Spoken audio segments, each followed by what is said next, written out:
नमस्कार विद्यार्थी मित्रांनो, बरेच विद्यार्थी आणि पालक वारंवार कमेंट करून विचारत आहेत की इंजिनिअरिंग असेल किंवा इतर ठिकाणी कॉलेजेसची ॲडमिशन प्रोसेस खूप पुढं निघून गेलेली आहे आणि मात्र फार्मसीमध्ये या ठिकाणी वारंवार मुदतवाढ होते. कॅप राऊंड कधीपासून सुरू होतील, प्रवेश फेरी कधीपासून सुरू होणार आहेत आणि का इतका विलंब होत आहे.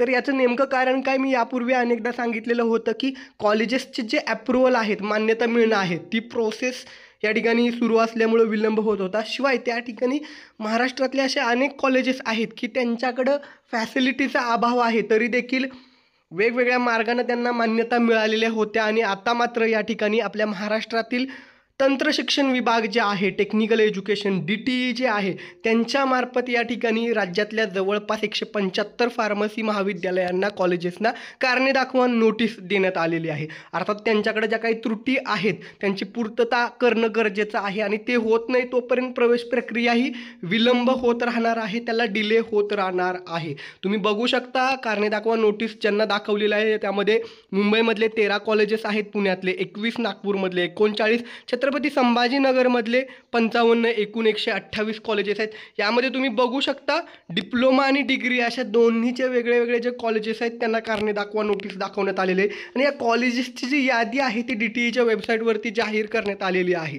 अर्थात जे कोणी फार्मसीला ॲडमिशन घेत आहेत त्यांनी या ठिकाणी फार्मसी कॉलेजेसना ॲडमिशन घेताना काही गोष्टींचा विचार करणं गरजेचं आहे. ते कॉलेज किती वर्ष जुनं आहे, किती बॅचेस पासआउट झालेले आहेत, त्या ठिकाणी लॅब आहेत का, त्या ठिकाणी जे काही लॅब फॅसिलिटी असतील, इन्स्ट्रुमेंट असतील, जे काही बुक्स वगैरे सगळे अवेलेबल आहेत का, फॅकल्टी कॉलेजमध्ये जे आहेत ते वेल क्वालिफाईड आहेत का, जितकं जास्त जुनं कॉलेज असेल, शिवाय कॉलेजमध्ये शिकलेले विद्यार्थी त्यांचा रिव्ह्यू काय आहे, अशी प्रॉपर माहिती घेणं गरजेचं आहे. शिवाय या ठिकाणी कोणी घाई गडबडीत कमी मार्क्स आहेत म्हणून कुठल्याही कॉलेजला ॲडमिशन घेणं असा प्रकार टाळणं गरजेचं आहे.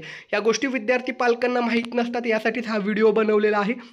शिवाय या ठिकाणी मी लवकरच तुम्ही कॉलेजेसला ॲडमिशन घेत असताना कोणत्या मुद्द्यांचा विचार करणं गरजेचं आहे, मुंबई पुण्यामध्ये ॲडमिशन घ्यावं की तुमच्या इथल्या जवळच्या कॉलेजला ॲडमिशन घ्यावं, ॲडमिशन घेत असताना कुठले पॉईंट्स तुम्ही विचारात घेणं गरजेचं आहे, अशा गोष्टींवरती मी एक सविस्तर व्हिडिओ बनवणार आहे.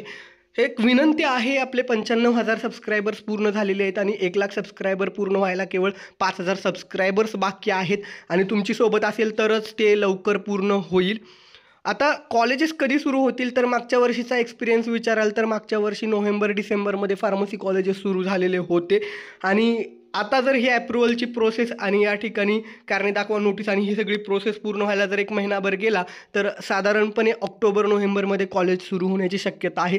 सध्या माझ्याकडं सविस्तर जी काही माहिती आहे ती मी तुमच्यासोबत शेअर केलेली आहे. तुम्ही अजूनही आपल्या चॅनलला सबस्क्राईब केलं नसेल आणि तुम्हाला फार्मसीलाच ॲडमिशन घ्यायचं असेल किंवा औषध आरोग्यविषयक माहिती मिळवायची असेल तर महाराष्ट्रातला फार्मसी करिअर औषध आरोग्यविषयक मायबोली मराठीतून माहिती देणारा पहिला आणि सर्वात मोठा यूट्यूब चॅनल आपला आहे. तुम्हा सगळ्यांची सोबत अशीच राहील. तर नक्कीच सर्व अपडेट आणि सर्व महत्त्वाच्या गोष्टी तुमच्यापर्यंत वेळात आणि महत्त्वाचा अपडेट पोहोचायला मी तत्पर असेल. तुम्हा सगळ्यांची सोबत आवश्यक आहे.